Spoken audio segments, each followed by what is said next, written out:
The city of New Haven hummed with the endless energy of ambition, its skyline pierced by towers of glass and steel that reflected the fiery hues of dawn. Among these towering giants was Huntley Tower, a 50-story monument to wealth and power, home to one of the most influential corporations in the country. The building gleamed in the morning light, its immaculate windows hiding a world of luxury, influence, and relentless drive.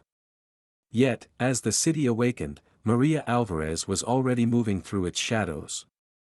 At 6 a.m. sharp, her alarm buzzed in the dim, cramped apartment she shared with her 9-year-old daughter, Ana.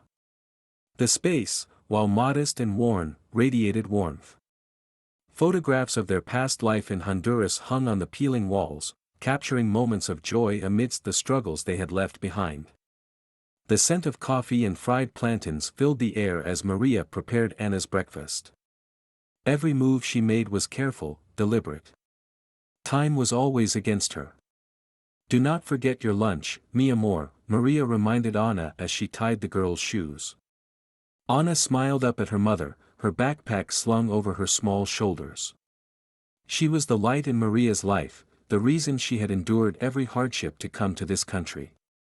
Despite the odds, Ana was thriving in a private school, an opportunity Maria had secured through relentless applications and endless cleaning shifts. After Ana boarded the school bus, Maria took a deep breath and began her journey to Huntley Tower. Dressed in a faded blue uniform and sturdy shoes, she moved briskly through the city streets. Around her, professionals in tailored suits and polished shoes strode with purpose, their lives a stark contrast to hers. Maria felt invisible in their midst, a ghost who kept their world running while they scarcely noticed her presence.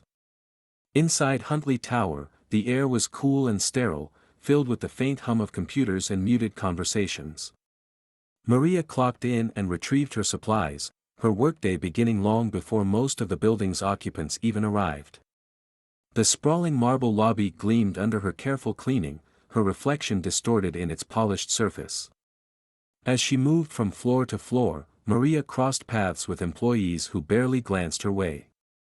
But she always paused outside one door, the top-floor office of Richard Huntley, the billionaire CEO whose name was synonymous with power. She had never spoken to him directly, though she had seen him in passing. His presence was commanding, his voice sharp and cutting. He was everything Maria's life was not: wealthy, influential, untouchable. Maria often thought about the two worlds existing within this building. Huntley Tower was a symbol of hope for some and a reminder of disparity for others.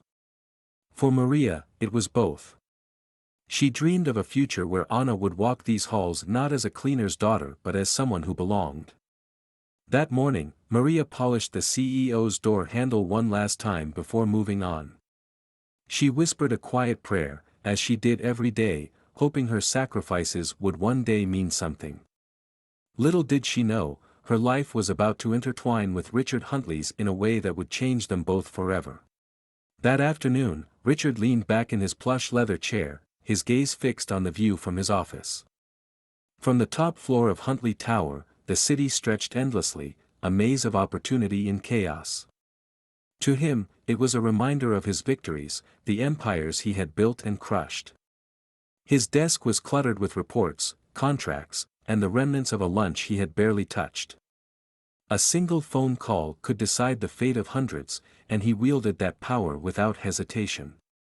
"Get me the quarterly figures," he barked into his intercom, his tone clipped and impatient. Within seconds, a young assistant scurried into the room, tablet in hand, her hands trembling slightly as she placed it on his desk. Richard barely glanced at her before waving her away. In the lower floors of the tower, Maria Alvarez was scrubbing the edges of a conference room table. She had learned to take pride in her work despite its monotony. Each swipe of her rag across the gleaming surface was a step toward Anna's future. But as Maria worked, she could hear echoes of laughter and conversation from beyond the glass walls of the room, executives discussing their weekend plans, their voices light and careless. It was a world Maria could only observe, never join. "Did you hear Huntley at the last meeting?" one man said, his tone conspiratorial. "Tore into the marketing team like they were interns." Another chuckled. Classic Huntley. No one's safe if you mess up in his building. Maria paused for a moment, letting the words sink in. Richard Huntley's reputation as a formidable leader was legendary, but it was clear that his charisma often came with a sharp edge. She had seen him in passing, his stride purposeful, his voice carrying authority. He had never looked her way, and she preferred it that way. Yet, fate had a strange sense of humor. As Maria finished her work and prepared to leave the room, a tall, broad-shouldered figure entered the conference room. It was him. Richard Huntley stood there, scrolling through his phone, oblivious to Maria's presence. Her breath caught for a moment. He exuded a confidence that bordered on arrogance, his very existence a reminder of the divide between their worlds. Richard glanced up briefly, his eyes skimming over Maria before returning to his phone. He did not say a word. To him, she was invisible, a shadow that moved through his tower unnoticed. But Maria was not invisible. Not completely. Not forever. The events that were about to unfold would ensure that Richard Huntley never forgot her name. Long before Maria Alvarez became a nameless figure in Huntley Tower, she was a young mother fighting against the tide of despair in a small, sun-scorched village in Honduras. Her world was a patchwork of dusty roads, tin-roofed houses, and the sprawling coffee fields where she worked from dawn until dusk. Life there was predictable in its hardship.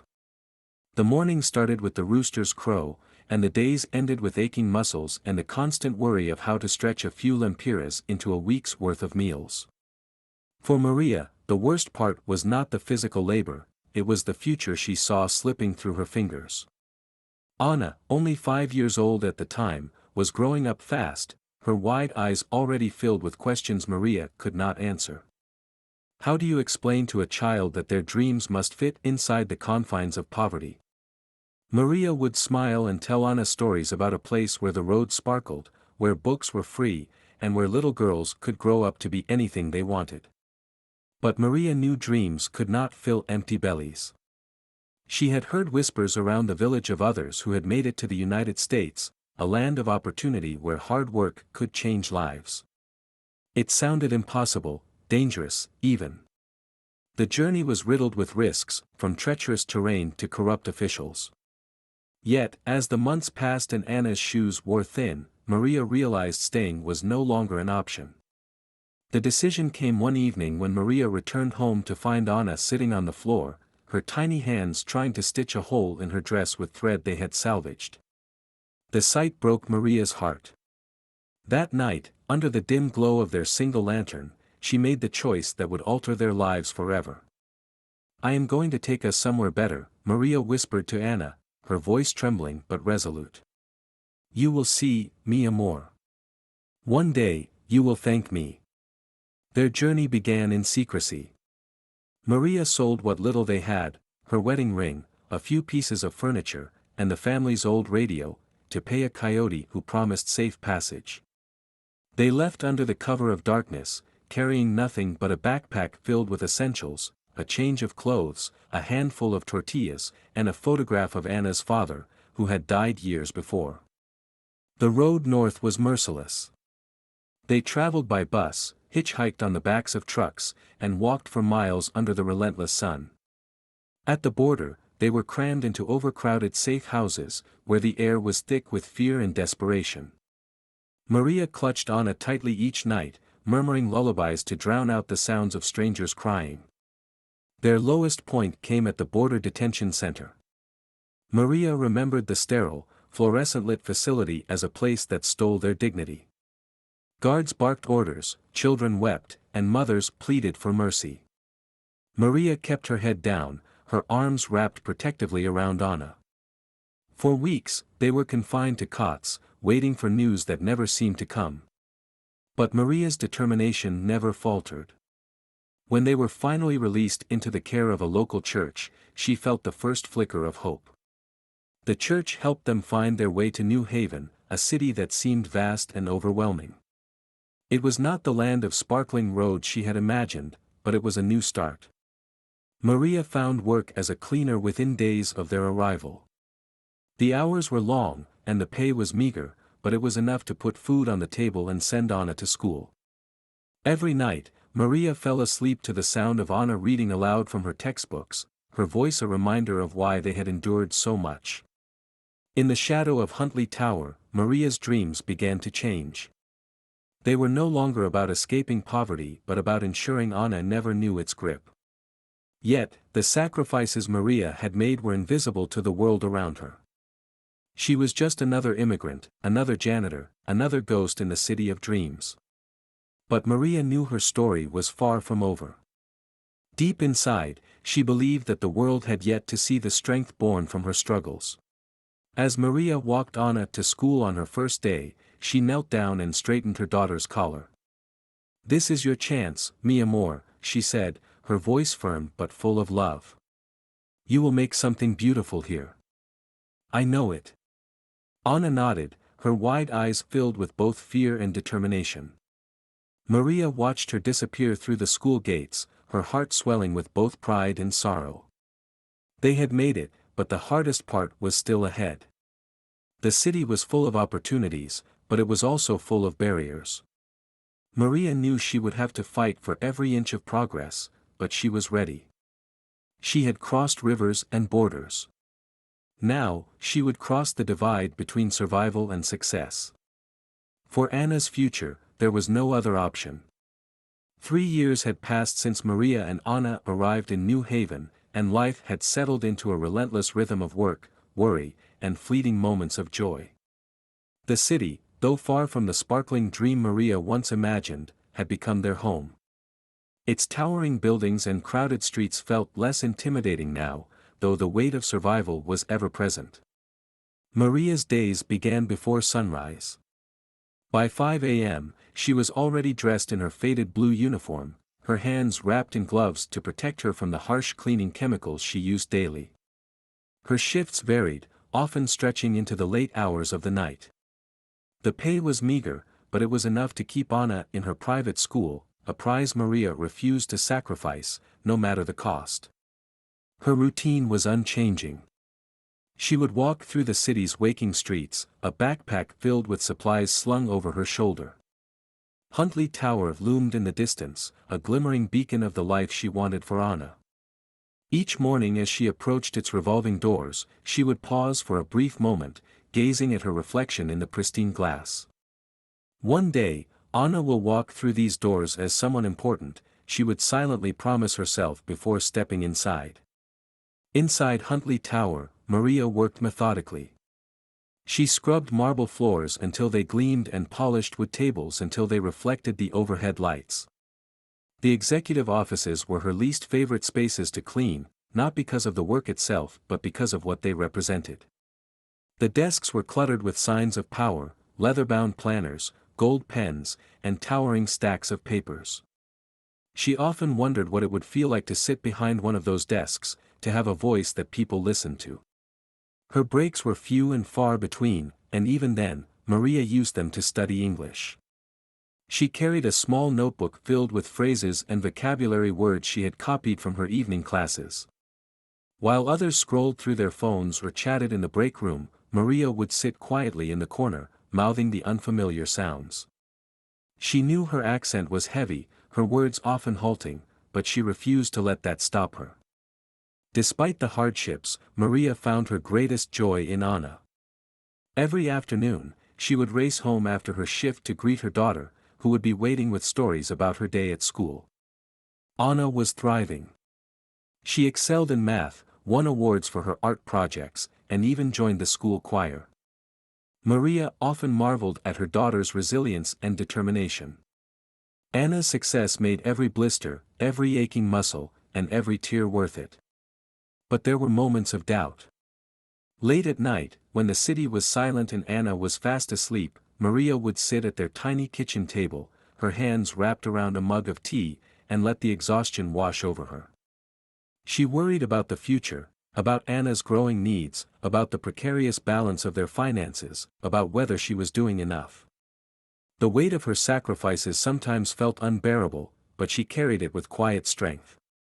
Maria never spoke of her struggles to anyone. At work, she was just another nameless employee, her presence acknowledged only when something was left undone. At Anna's school, she avoided conversations with other parents, fearing they would judge her broken English and humble appearance. Even in her English classes, she kept to herself, listening more than speaking. Her life was built on silence, a necessary shield against the world's harsh judgments. But Maria's silence did not mean she was invisible. Anna saw her sacrifices, even if she did not fully understand them. On nights when Maria fell asleep at the kitchen table, Anna would drape a blanket over her shoulders and whisper, "Thank you, Mama," before retreating to her room. In those moments, Maria felt a flicker of hope, a reminder that her efforts were not in vain. Maria's world revolved around Huntley Tower and the small apartment she called home. It was a life of routine, of unacknowledged sacrifices and unspoken dreams. But Maria knew that change was inevitable. Beneath her quiet exterior burned a determination that had carried her across borders and through rivers. She had faced hunger, fear, and humiliation, and she had survived. The city might not notice her, and the world might not applaud her, but Maria was building something far greater than anyone could see. She was building a future for Anna, one step, one sacrifice, one silent act of love at a time. And though she could not yet see the path ahead, Maria was certain of one thing: she was not done fighting. Not yet. The gala at Huntley Tower was the kind of event that Maria had only seen on television. The grand ballroom, located on the 50th floor, was an opulent space adorned with crystal chandeliers, gleaming marble floors, and gold-trimmed furnishings. The scent of expensive cologne and fresh flowers lingered in the air, mingling with the hum of polite conversation and the clinking of glasses filled with champagne. To the city's elite, it was just another evening of networking and indulgence. To Maria, it was another shift. That night, she had been assigned to clean the ballroom as part of a small crew tasked with keeping the event flawless. Dressed in her blue uniform, Maria moved inconspicuously along the edges of the room, careful not to disturb the guests. She carried a small tray with cleaning supplies, her eyes lowered but her ears catching snippets of laughter and casual chatter. The guests seemed oblivious to her presence, which was how she preferred it. At the center of the room, Richard Huntley held court. The Billionaire CEO was in his element, surrounded by board members, politicians, and influencers eager to bask in his aura. His tailored tuxedo and sharp wit made him the focus of every conversation, his laughter carrying over the din of the crowd. To his admirers, Richard was a man who had everything: wealth, power, and charisma. To Maria, he was just another reminder of the divide between their worlds. Maria was scrubbing a stubborn scuff mark near the bar when she heard Richard's voice rise above the others. He was recounting a story, his tone dripping with amusement. A group of executives gathered around him, hanging on his every word. "I swear," Richard said with a chuckle, "if you are going to work in a place like this, the least you can do is speak the language. It is not that hard to say, 'Yes, sir,' or 'Right away, sir.' But no, I get this blank stare like I am speaking a foreign language myself." The group erupted in laughter, their polished veneers cracking just enough to reveal their shared sense of superiority. Maria froze, her hand gripping the cloth she had been using. Her chest tightened as the weight of his words sank in. He was mocking someone like her. "Hey, what about her?" one of the executives said, nodding in Maria's direction. "Think she can say, 'Yes, sir'?" Maria's face flushed hot as all eyes turned toward her. Richard, emboldened by the attention, smirked and raised an eyebrow. "Well, let us find out." "Hey, miss," he called out, his voice booming across the room. Maria straightened, clutching her tray as she turned to face him. Her heart pounded in her chest, and she forced herself to meet his gaze. The crowd fell silent, their attention now fixed on the exchange. "What is your name?" Richard asked, his tone laced with mock politeness. "Maria," she said softly, her accent thick and hesitant. Richard mimicked her accent in an exaggerated manner, his lips curling into a condescending smile. "Maria, huh? Well, Maria, maybe next time you can teach your colleagues to clean up faster. This scuff mark has been here all night. The laughter returned, louder this time, echoing off the ballroom's ornate walls.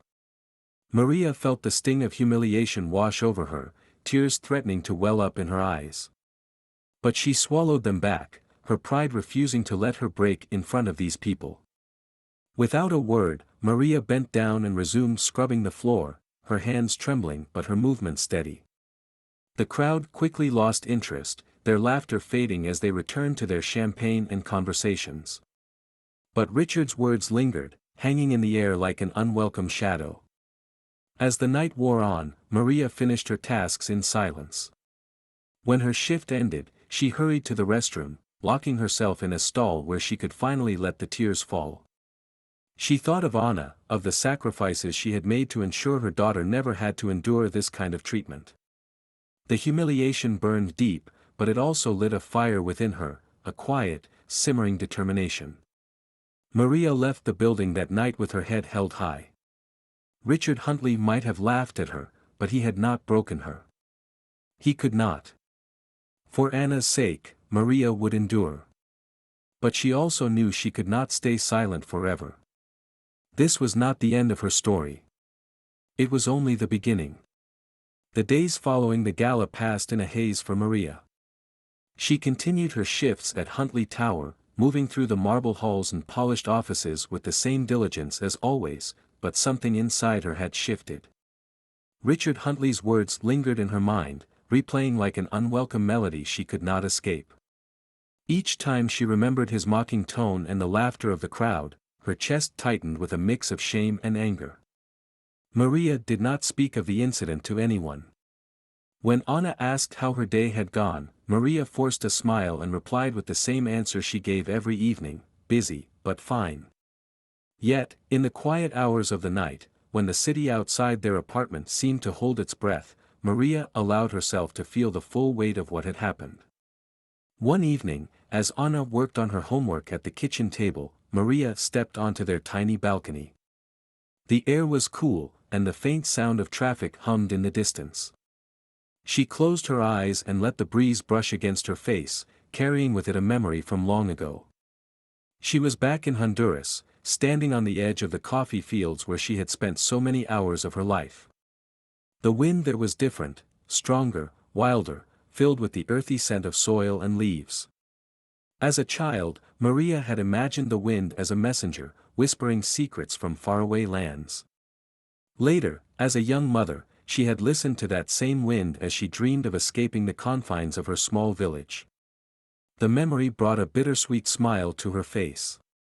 The journey from those fields to the heart of New Haven had been long and grueling, marked by sacrifices few could truly understand. And yet, she had made it. She had endured. Maria opened her eyes and looked out over the city, the glittering lights of the skyscrapers a stark contrast to the dim lanterns of her childhood.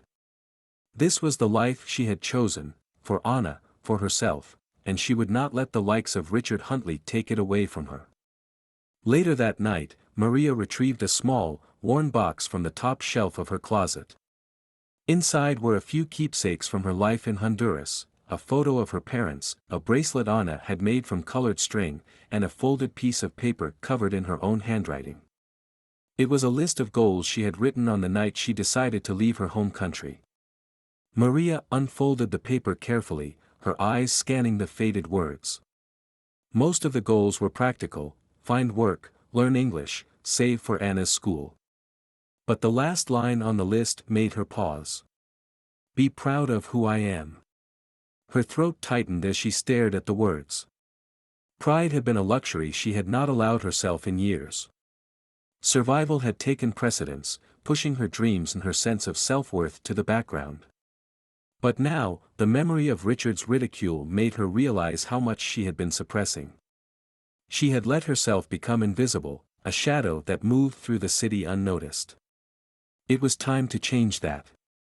Over the next few days, Maria began to take small but meaningful steps toward reclaiming her voice. She stayed late after her English classes, practicing her pronunciation with her instructor. She started reading aloud to Anna at night, choosing stories from their native Honduras so her daughter would never forget where they came from. And, most importantly, she began to think about how she could confront her fears. One evening, Anna handed Maria a flyer she had brought home from school. It was for an upcoming event called the Celebration of Cultures, where parents were invited to share stories about their heritage. Maria's first instinct was to say no. The idea of standing in front of a crowd and speaking, especially in English, terrified her. But then she thought of Richard Huntley, of the way he had dismissed her as though she were nothing. She thought of the list she had written years ago and the promise she had made to herself. This was her chance to prove, not just to others but to herself, that she was more than what the world saw. Maria turned to Anna, who was already grinning with excitement. "Do you think I should do it?" Maria asked, her voice steadied despite the butterflies in her stomach. "Yes, Mama," Anna said without hesitation. "You should tell everyone how amazing you are." Maria's heart swelled with pride. "Then I will try," she said quietly. That night, as the city slept, Maria sat at the kitchen table and began drafting her speech. The words came slowly at first, each sentence a battle against her fears. But as she wrote, a sense of purpose began to take shape. Her story, the struggles, the sacrifices, the triumphs, was worth telling. It was time for her voice to be heard. The Celebration of Cultures event was the talk of Anna's school. Brightly colored flyers decorated the hallways, and teachers frequently reminded students to encourage their parents to participate. It was meant to be a joyous occasion, a way to highlight the diverse backgrounds of the school's families. For Anna, it was exciting, a chance to show everyone how special her mother was. For Maria, it was a daunting challenge, one she wasn't entirely sure she was ready to face. In the weeks leading up to the event, Anna's excitement was infectious. Each day, she brought home ideas and suggestions for Maria's presentation. "You can talk about the coffee fields," she said one evening, her eyes sparkling. "Or about the food. Everyone would love to hear about Bailadas." Maria nodded and smiled, but inside, she felt a growing knot of anxiety. After the event at Anna's school was announced, Maria was determined to honor her promise to participate. The initial wave of courage that had pushed her to say yes soon gave way to a storm of doubt. Each night, she sat at the kitchen table, staring at the blank page in front of her, struggling to put her story into words. How could she condense a lifetime of hardship, sacrifice, and love into a few short minutes? And how could she tell it in a language that still felt foreign in her mouth? Maria's first attempts at writing her speech were clumsy and uncertain. She scribbled sentences that felt either too small to matter or too large to capture. The story of her journey from Honduras was a well of emotion, but every time she dipped into it, she found herself overwhelmed.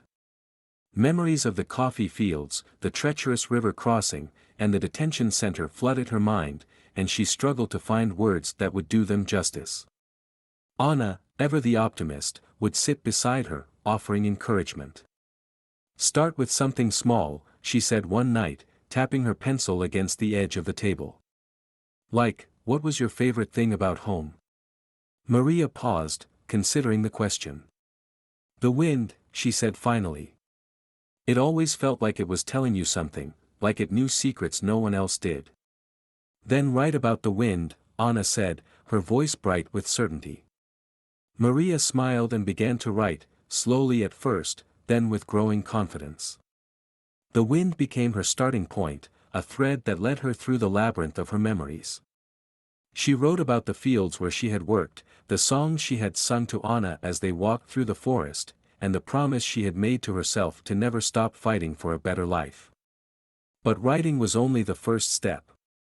Maria knew she would have to deliver the speech in front of an audience, a thought that filled her with dread. Public speaking was intimidating enough, but doing it in English, with its unfamiliar rhythms and rules, felt like an impossible task. Still, Maria refused to give up. Each night, after Anna went to bed, Maria practiced in the quiet of their small apartment. She stood in front of a mirror, holding her speech in trembling hands, and spoke the words aloud. At first, her voice was barely above a whisper, her sentences halting and uncertain. But with each repetition, she grew stronger, her confidence building brick by brick. Her English teacher at the community center noticed her efforts and offered extra help. "Slow down," the teacher advised during one session. "Enunciate each word. Your story is powerful, you need to let the audience feel it." Maria took the advice to heart, practicing her pronunciation late into the night.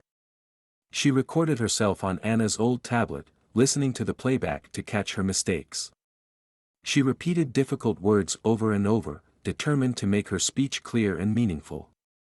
As the days passed, Maria began to see progress. Her sentences flowed more naturally, her words carried more weight. Anna, ever her biggest cheerleader, would sit on the couch, clapping after each practice run. "You sound amazing, Mama," she said one evening. "Everyone's going to love it."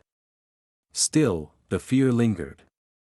Maria worried about stumbling over her words, about freezing under the bright lights of the auditorium. But each time doubt crept in, she reminded herself of why she was doing this. This speech wasn't just for her, it was for Anna, for the life they had built together, and for the future they were still fighting to create. One night, as Maria finished another round of practice, Anna approached her with a small, folded piece of paper. "I made you a good luck charm," she said shyly. Inside was a drawing of the two of them standing under a big, swirling sky, with the words, "You can do it, Mama," written in Anna's careful handwriting. Maria felt tears sting her eyes as she hugged Anna tightly. "Thank you, mi amor," she whispered. "I'll keep it with me." By the time the day of the event arrived, Maria knew her speech by heart. She had memorized every word, practiced every pause, and poured every ounce of her strength into preparing for this moment. The fear was still there, but it no longer controlled her. She was ready, not just to tell her story, but to own it. That morning, as she stood in front of the mirror adjusting her blouse, Maria caught her own reflection and saw something she hadn't seen in years: pride. She took a deep breath, placed Anna's drawing in her pocket, and smiled. "No matter what happens," she said quietly to herself, "I've already won." The evening of the Celebration of Cultures event arrived with a mix of excitement and tension in the air. The auditorium at Anna's school was transformed into a vibrant mosaic of heritage. Tables draped in colorful fabrics lined the room, showcasing foods, artifacts, and stories from families of every background. Parents and children moved through the space, talking animatedly, the hum of voices punctuated by bursts of laughter and applause as presenters took the stage. Maria sat in the front row, her hands folded tightly in her lap. Her heart raced as she watched the first few speakers. A father from Nigeria shared a folktale about the origin of his family's tribe, his deep voice captivating the crowd. A mother from Vietnam demonstrated how to wrap spring rolls, earning appreciative murmurs from the audience. Each story was unique, each voice powerful, and Maria felt the weight of their presence pressing down on her chest. Beside her, Anna was practically bouncing in her seat. "You're going to be amazing, Mama," she whispered for the 100th time, her small hand squeezing Maria's arm. Maria smiled weakly, but her nerves refused to settle. She smoothed the paper in her lap, its edges worn from weeks of handling, and glanced at the names listed in the program. Her name was next. The thought sent a fresh wave of anxiety coursing through her, but she forced herself to take a deep breath. She could do this. She had to. The principal took the stage, his cheerful voice ringing through the auditorium. "And now, we are thrilled to welcome Maria Alvarez, who will share her story of courage and determination. Please give her a warm round of applause." The room erupted into claps as Maria rose to her feet. Her legs felt unsteady, but she willed herself forward, each step heavier than the last. The bright lights of the stage blinded her momentarily, and the sea of faces blurred together. She reached the podium and gripped its edges tightly, grounding herself. She glanced down at her speech, her carefully written words a lifeline in the storm of her emotions. For a moment, her mind blanked, and panic threatened to take over. But then, she looked up and found Anna in the front row, her face glowing with pride and encouragement. That single look steadied her, reminding her of why she was here. Maria took a deep breath and began. Good evening, everyone. My name is Maria Alvarez, and tonight I want to share with you a story, not just about me, but about hope, sacrifice, and love. Her voice was quiet at first, her accent noticeable but her words clear. She spoke of her childhood in Honduras, of the coffee fields where she had worked as a young girl, and of the dreams she had nurtured in secret. She described the moment she decided to leave, the dangerous journey north, and the nights spent in the detention center, holding Anna close and praying for a chance at a better life. As Maria spoke, the room grew silent. The hum of voices and shuffling feet faded, replaced by the weight of her story. She talked about New Haven, about starting over with nothing, and about the long hours spent cleaning offices to send Anna to school. Her voice grew stronger as she described the pride she felt watching her daughter thrive, her words carrying the full weight of her journey. And through it all, Maria said, her voice steady now, I have learned that strength is not about how much you can carry, but how much you are willing to fight for what matters most. My daughter, Anna, is my strength. And tonight, I stand here because of her. She paused, her eyes scanning the audience. Many were leaning forward, their expressions rapt. A few were wiping away tears. Even the principal looked moved, his usual cheery demeanor softened by the gravity of her words. Maria finished with a quiet but powerful statement.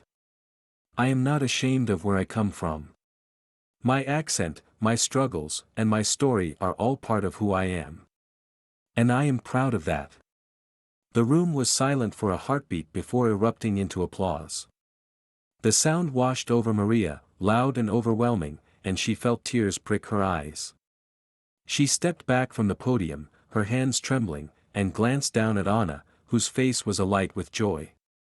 As Maria left the stage, parents and teachers reached out to shake her hand or pat her shoulder. Incredible, one woman murmured. Thank you for sharing your story, another said. Maria nodded, her throat too tight to speak, but the warmth of their words filled her heart. When she reached Anna, her daughter flung her arms around her waist. You were amazing, Mama. Anna exclaimed, her voice bubbling with pride. I knew you could do it. Maria hugged Anna tightly, feeling the weight of the moment settle into her bones. For the first time in years, she felt something new, pride, not just in her daughter but in herself. She had faced her fears, told her story, and found her voice. And that, Maria realized, was only the beginning. The video of Maria's speech spread quickly after the event, shared by parents who had attended and even a few teachers. By the next morning, it had been viewed thousands of times on social media. Among those who saw it was Richard Huntley, seated in his corner office at the top of Huntley Tower. His assistant had forwarded it to him with a note, thought you might find this interesting. At first, Richard ignored it. His inbox was flooded with messages daily, and he had no patience for distractions. But later that afternoon, during a rare moment of quiet, his curiosity got the better of him. He clicked on the link, and Maria's voice filled his office. Richard leaned back in his chair, his eyes narrowing as he watched the video. He recognized Maria immediately. Her uniform, her quiet demeanor, and the way she kept to the shadows, she was one of the janitors. The same one he had mocked at the gala just weeks ago. He had forgotten the incident almost as soon as it happened, brushing it off as another moment of careless humor among colleagues. But as Maria spoke, the memory resurfaced, sharper and more uncomfortable than he expected. He listened to her story in its entirety. Her description of the coffee fields in Honduras, the treacherous journey to the United States, and the relentless sacrifices she made to provide for her daughter, it all struck a chord he hadn't expected. Her words were raw and unpolished, but they carried a weight that was impossible to ignore. When Maria spoke of strength and resilience, Richard felt a pang of something unfamiliar: shame. He had built his career on the idea that he was a self-made man, that his success was the result of his own hard work and determination. But listening to Maria, he realized how little he truly understood about struggle. His wealth, his power, his polished reputation, they had insulated him from the kind of hardship Maria described.